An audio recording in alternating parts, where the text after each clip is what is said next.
What if I told you that we've been setting goals wrong this whole time, and that there's another way that we can set goals to achieve a lot more in a shorter space of time? Don't know about you, but usually when I set goals at the beginning of the year, 6 months later I don't have the same passion or drive to achieve them goals. But with this method, it's so condensed, it keeps you on your toes and passionate and wanting to achieve your goals. So we're going to start off with self-reflection. With self-reflection, you're able to look back on what worked, what didn't, and how you felt in that particular time.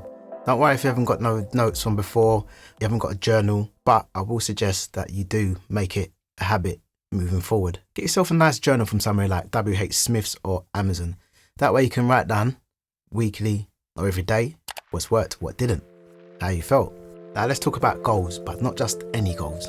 Talking about the art of setting them the right way, not the usual way of setting goals for the whole year. And like I said, come 6 months in, the fire's burnt out and you start flicking through your goals come the end of the year and you're realizing you're not achieving what you set out. So you start to panic, start feeling down and depressed, thinking I'm not achieving what I wanted to. So my goal is to have 50k subs by the end of 2024. I'm not usually one for sharing my goals because you might tell some people your goals and then they haven't got the same vision or enthusiasm as you do, and puts a bit of a dampener on your goals and make you feel less. But that's a whole nother video. So for the 50k, I broke it down to 4,000 subs every month, and hopefully I can make a video saying that I made it happen. So what we want to do is have SMART goals. So we're going to set some SMART goals.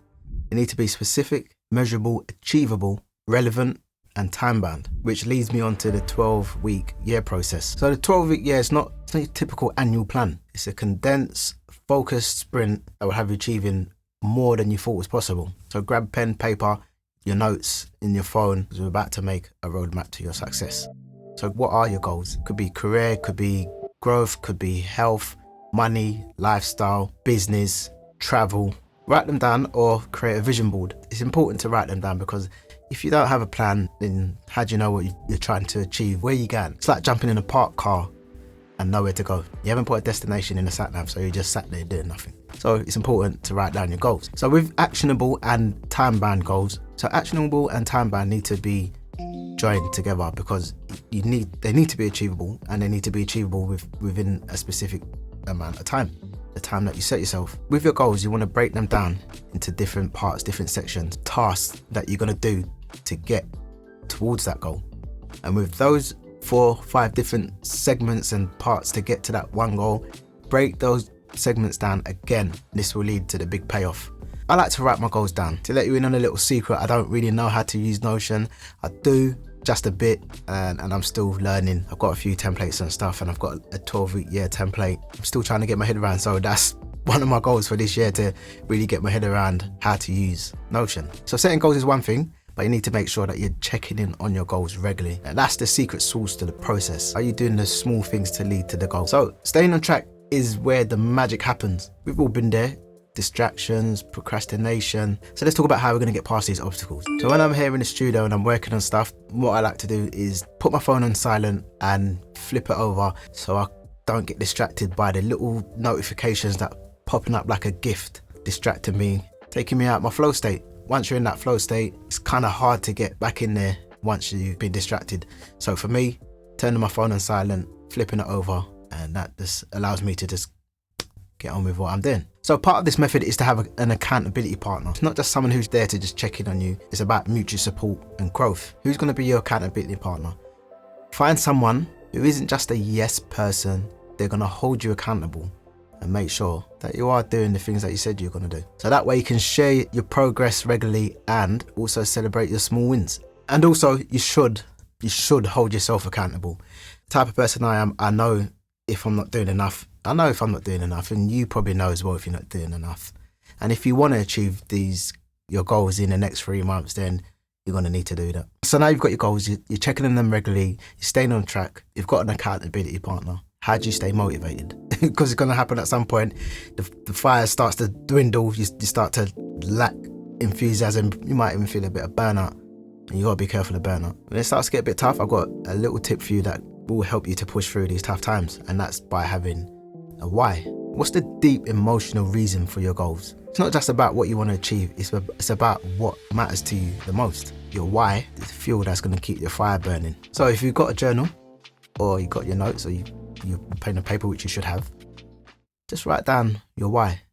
Make it so strong that all you need to do is read it, that you just know that's why I'm doing what I'm doing. So, and it does work. It helps a lot. If you need some examples, it could be growth, personal growth, could be family, providing for your family, or even making a positive impact. Whatever resonates with you. Another way to stay on top, stay motivated, is to establish a routine. Routine breeds consistency. Consistency breeds motivation. I absolutely love routine. I feel so out of sorts when something happens and my routine's all out the window. I need routine. I never used to be a routine type of person, but it really does help you to get things moving and achieve what you set out to do. Especially when you're working on your own in the studio and you don't have a boss or anyone in your ear saying this is your deadline, you need to get this done. Because sometimes when you don't have that, it's easy to just fall into a rut where you don't get nothing done. This will reduce uncertainty because you know what to expect and what you're doing. And like I mentioned earlier, you broke down your goals, you've got the tasks to achieve, and then you broke them tasks down again. So break them down into small, more manageable chunks, because sometimes large goals can feel overwhelming. So when you tick off these smaller goals, it motivates you to get onto the next one. So let's talk about your blessing blockers. You might not even know that you're blocking your own blessings, and this can come in the form of self-doubt, lack of time, fear of failure, and other factors like outside distraction. So instead of looking at these blockers as obstacles, we can change our mindset, we can change our perspective and just see them as stepping stones. If it's easier, write down what's blocking you, challenges, thought patterns, and once you've wrote it down, you can see clearly what it is that's blocking you. So it's not about blame or judgment, it's just about understanding. So with these blockers, and you've seen them, we can use these, change our perspective, change our mind, shift our minds, and see where there's room for growth. So it's a chance to learn more about yourself and develop the resilience needed for success. I mentioned earlier, celebrating your small wins, rewards every time you've ticked a task off. I don't know, you have a little break, whatever you like to do just as a small reward, then do that. This is the important step. You need to visualize success. Close your eyes if you have to.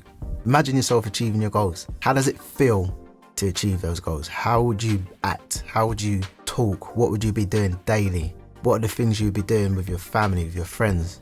Feel the emotions. Act like it's already yours. Remember, this is your vision. This is your goals. So you have to see it first. You have to see it for it to come to reality. You know, they say fake it till you make it, but I just say feel it and achieve it. So we've covered reflection, we've covered goal setting, we've talked about the 12-week year and how to stay on track, and loads more. I hope you've wrote it down. I hope now you've got a blueprint to make 2024, or whenever you decide to set your goals, to make it happen within 3 months by using this method. And yeah, feel free to drop a comment and let me know what your goals are if you're willing to and happy to share them with myself and others. And yeah, stay motivated. Hit the subscribe button for more content, and I will see you in the next one.